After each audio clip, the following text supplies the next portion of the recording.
Oh, good. I'm coming with my sister and Spencer and Jacob in next week. Sam, I don't want bullshit. You better get us in here on Saturday. So there they are. Love The it. girls were Oh in my God, town. they look good. Let's add to the list of things David was wrong They about. look I good. I said this also on the show. Seems like, I mean, they're not all here filming. It's just Zoe, Dorit, and Kyle. So seems that did Kyle get them a private jet, private plane? Seems that Zoe and Dorit are doing just fine. They're here while Denise is over there. She's back. Can I say something? Yes, please. I love it. You're like super chatty today. You have a lot to say. Well, they came to fix the lights. I don't know. I'm just it was the Todd's brother. I was up late doing the recording. Here's the deal.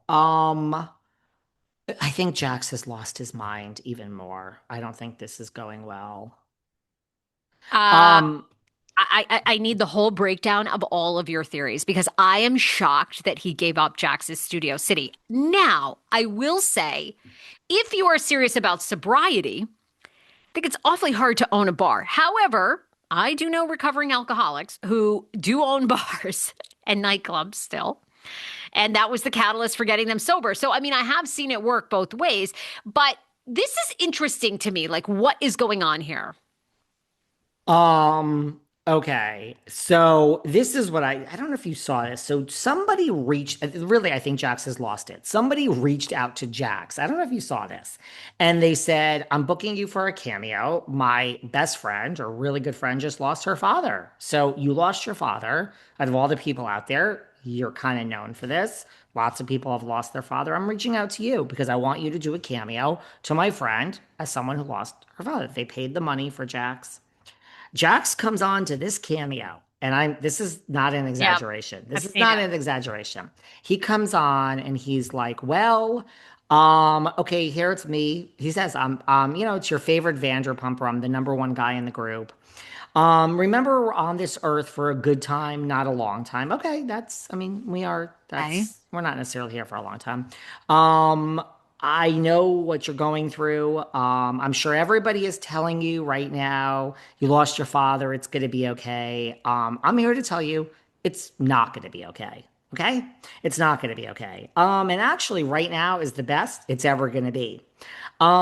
It's actually worse. It's going to be worse than it's ever been. So I can sit here and I can blow smoke up your ass and say, oh, don't worry. Your father's in a better place now that he's gone. This is real. This is real. I actually took notes.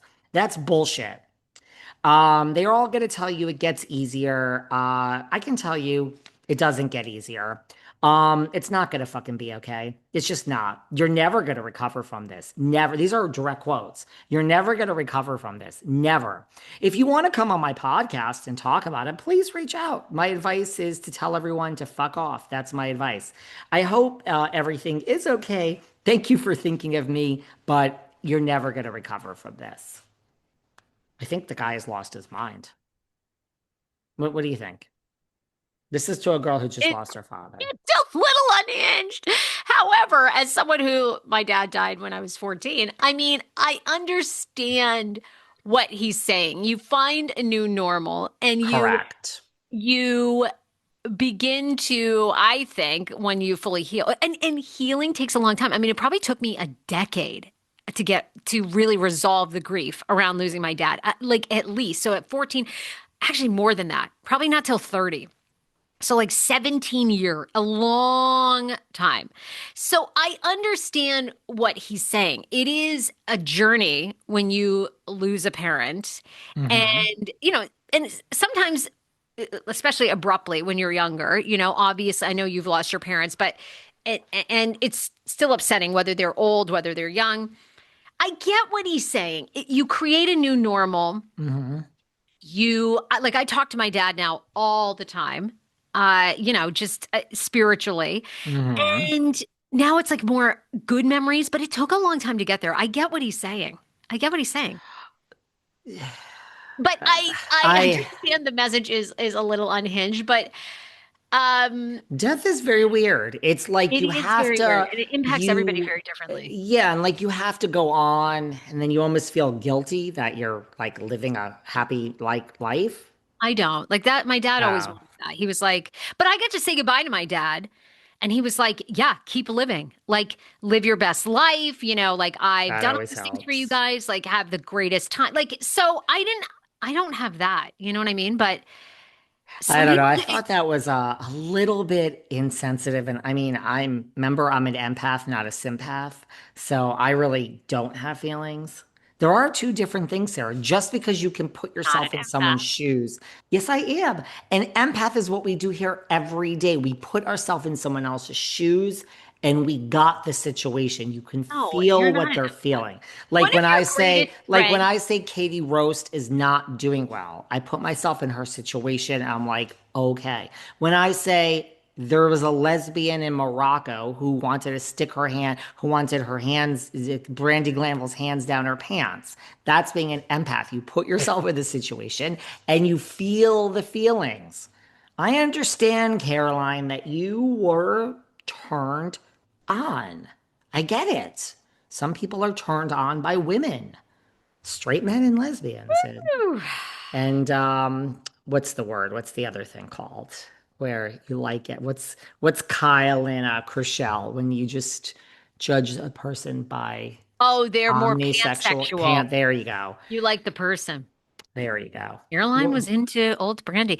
You're not an empath. One of your greatest strengths, one of the things I love about you is your truth teller. I think you're so good at reading a situation. I think the ability to put yourself in another person's shoes and understand their perspective is why you've been successful in owning your own businesses. That's what a good boss can do. Correct. And the thing I love most about you is you actually are not emotional, which I think, there's this big emphasis on, oh, everybody's going to be in touch with their emotions. One of No. the things I love about you is I think you are you're emotionally shut off, which actually is Yes. so helpful in situations of panic, of sadness for like I know over the years I've unloaded things and like it's so great when you are just like, I'm sorry, let's move on. Because a lot of people now, you spend a lot of time digesting all your feelings, but at some point, you got to keep on trucking. You got to keep on trucking. Life is brutal, as you say, and it's happening to everybody,